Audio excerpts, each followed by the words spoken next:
Olá, ouvintes, sejam bem-vindos ao podcast Criatividade Ilimitada. Eu sou o César Tureta. No episódio passado, a gente deu início à nossa série sobre os diferentes níveis que a criatividade se manifesta. A gente falou sobre a importância da curiosidade para a criatividade e para o processo de inovação. E nesse episódio a gente vai ver como que o alto nível de especialização e de conhecimento em uma determinada área pode ser prejudicial para a criatividade. Então a gente vai ver algo que é meio contraintuitivo, porque normalmente a gente imagina que quanto mais conhecimento eu tenho, mais especialização eu tenho, mais criativo eu serei. Mas a gente vai ver que não é bem assim.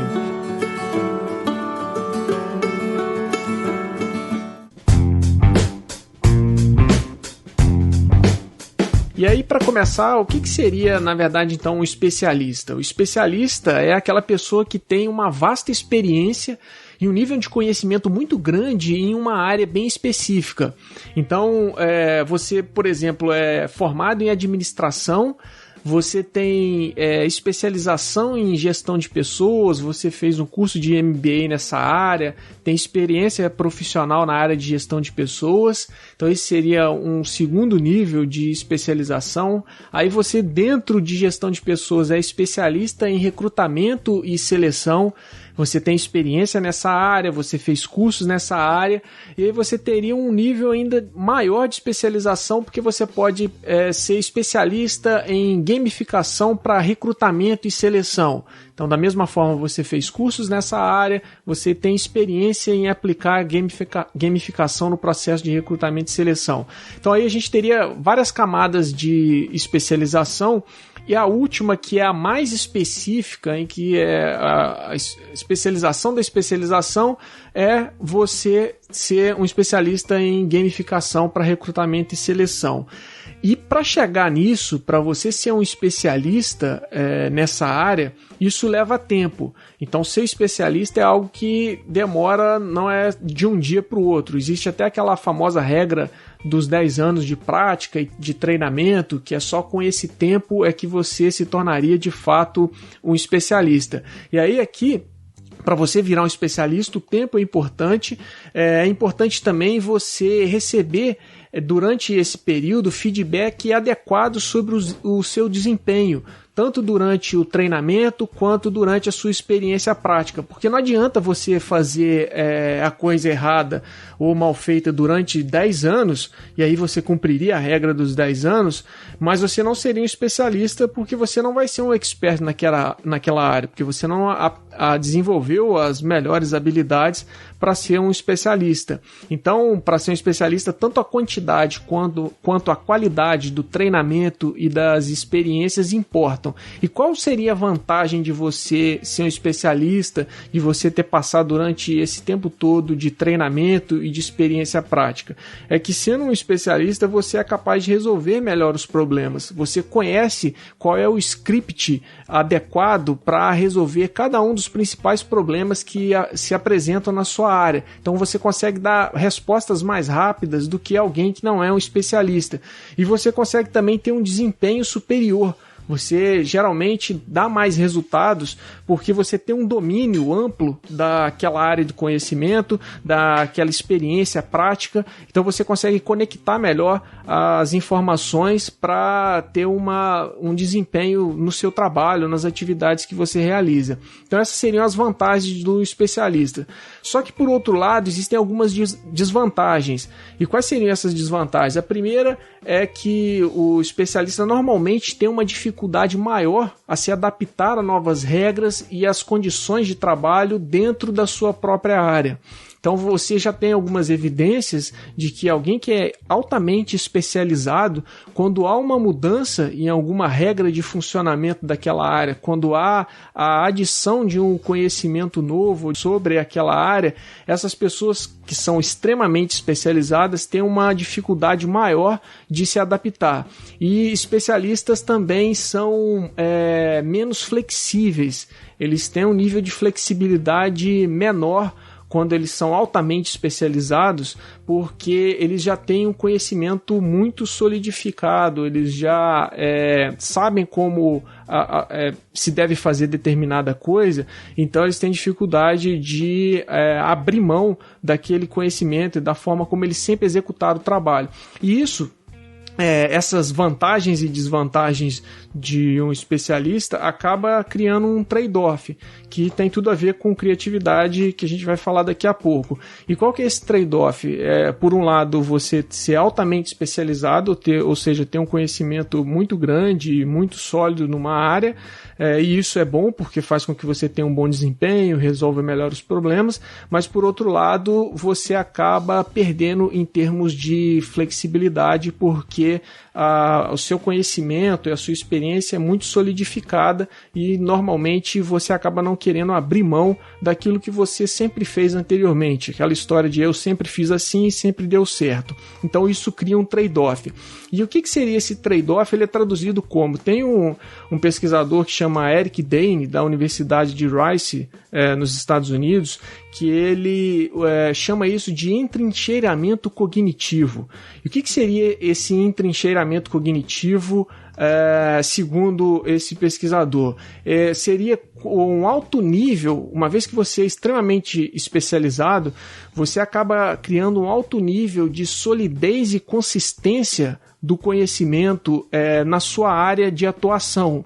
E isso vai gerar uma rigidez na hora de você ter ideias criativas. É tipo um bloqueio criativo decorrente do excesso de expertise em uma área e que dificulta um especialista a visualizar soluções que alguém de fora, de outra área e sem tanta especialização, poderia identificar. Então, por exemplo, na área de gestão de pessoas, naquele exemplo que eu dei anteriormente, o profissional ele tem um conhecimento muito sólido a respeito de recrutamento e seleção usando gamificação.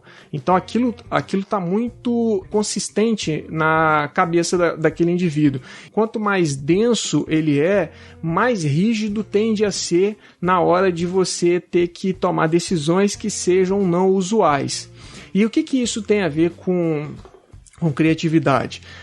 A criatividade ela demanda combinação de ideias e conceitos. Então esse é um princípio básico da criatividade, é a combinação principalmente de coisas que até então não tinham sido colocadas juntas.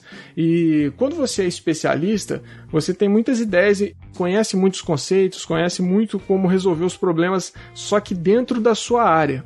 E aí, essa especialização, ela, ao criar uma falta de flexibilidade ou reduzir a flexibilidade, ela faz com que você tenha uma dificuldade grande, embora você possa ser muito bom em combinar ideias e soluções que você já conheça dentro da sua área, você vai ter uma dificuldade muito grande de fazer essa combinação com informações e ideias de áreas distintas. E isso acontece em função dessa rigidez, dessa ausência de flexibilidade.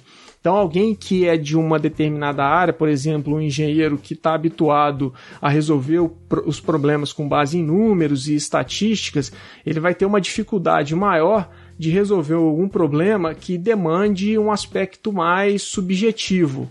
Então ele tem um conhecimento muito sólido e consistente na área dele, com base em estatística, só que ele tende a ser menos flexível quando ele se depara com ideias ou com conceitos que têm um caráter mais subjetivo. Então ele vai ter um pouco mais de resistência para poder criar alguma coisa com base nessas ideias que vêm de áreas bastante diferentes.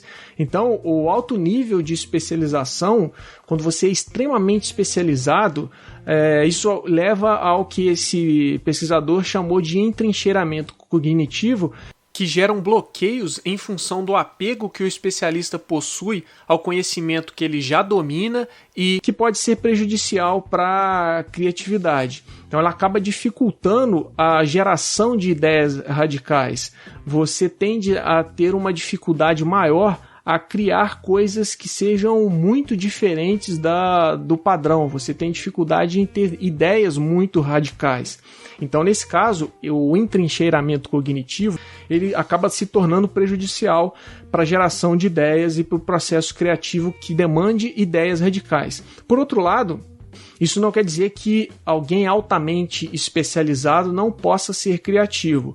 Normalmente, pessoas altamente especializadas, embora, se por um lado elas têm dificuldade maior em geração de ideias radicais, porque está muito rígido, muito sólido ali o conhecimento na área dela e ela vai ter dificuldade de lidar com informações que sejam bastante distintas daquelas que ela usualmente aplica no seu trabalho.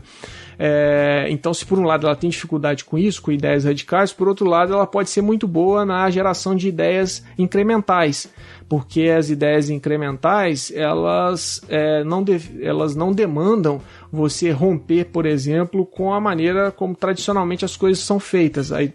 Uma ideia incremental ela está mais relacionada com o refinamento ou com a extensão de uma ideia existente. Então, isso quer dizer que os profissionais altamente especializados, mesmo sendo afetados pelo entrincheiramento cognitivo, que dificulta a geração de ideias radicais, conseguem ser criativos com ideias incrementais. Mas eles ainda conseguem ser também, e aí aqui que vem um ponto interessante, eles ainda conseguem ser também criativos com ideias radicais. Mas quando isso acontece, como que, se você é alguém altamente especializado, conhece muito da sua área, como o exemplo que eu dei anteriormente, alguém formado em administração, que tem experiência em gestão, mais especificamente na área de gestão de pessoas, fez cursos ali, tem experiência prática ali, se especializou em recrutamento e seleção, fez mais cursos e tem mais experiência prática, e se especializou ainda em gamificação no recrutamento e seleção. Como essa pessoa pode ter ideias radicais e não ficar apenas tendo ideias incrementais? Existem formas de você suprir essa deficiência que geralmente o alto nível de especialização gera. Uma dessas formas é você fazer parte ou trabalhar em ambientes que sejam bastante dinâmicos dentro da sua área de expertise ou dentro da sua empresa. Então, se você trabalha num ambiente dinâmico em que as condições de funcionamento mudam com frequência por causa da competição, por causa da concorrência intensa ou por causa de novas tecnologias, mesmo sendo altamente especializado, como você convive com um ambiente que muda com frequência, você acaba se habituando também a ter que se adaptar, a ter que ficar mais ligado naquilo que acontece de novo. Então, por exemplo, hoje a gente tem o setor financeiro, que é um setor bastante tradicional, está enfrentando uma competição muito intensa das fintechs. Então, são novas tecnologias e empresas nascentes que vieram colocar em xeque a maneira como esse setor funcionava. Então, se você sempre trabalhou nesse setor e é alguém extremamente especialista, provavelmente agora você vai ter que se mexer e isso vai ser bom para você. Essa dinâmica nesse ambiente vai ser bastante útil para você conseguir desenvolver mais a sua capacidade de criar ideias mais radicais, porque uma vez que você está nesse ambiente, você acaba ficando com a cabeça mais aberta para o novo e para o inesperado. Você vai ficar sempre colocando em dúvida suas próprias certezas. Então, ambientes dinâmicos, eles fazem isso, fazem com que você coloque sempre em dúvida as suas próprias certezas, e isso ajuda muito a minimizar aquele entrincheiramento cognitivo, ou seja, aquele excesso de rigidez por uma especialização muito grande. A segunda forma é você se engajar em tarefas e atividades diferentes daquelas da sua área de atuação. Você pode diversificar, você deve diversificar suas experiências e o seu repertório, buscando formações e buscando atividades que sejam muito diferentes daquelas que você faz no seu dia a dia.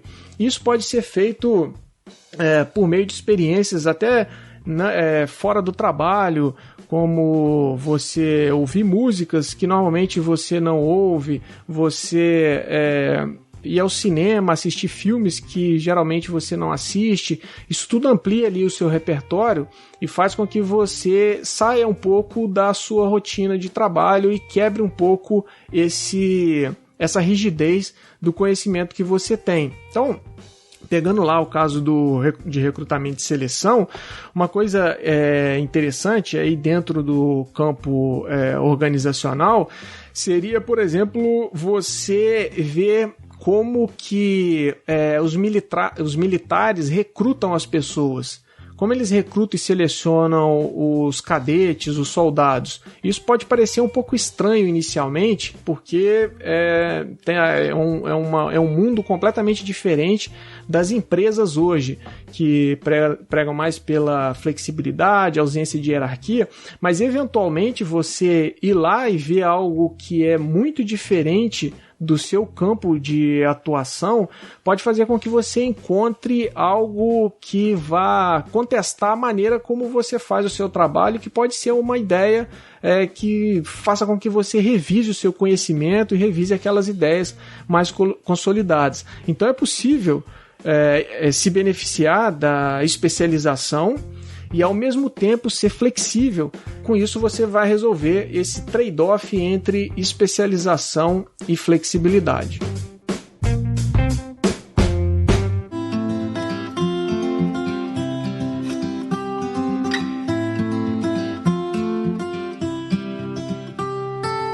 É isso aí, pessoal. O Criatividade Ilimitada vai ficando por aqui.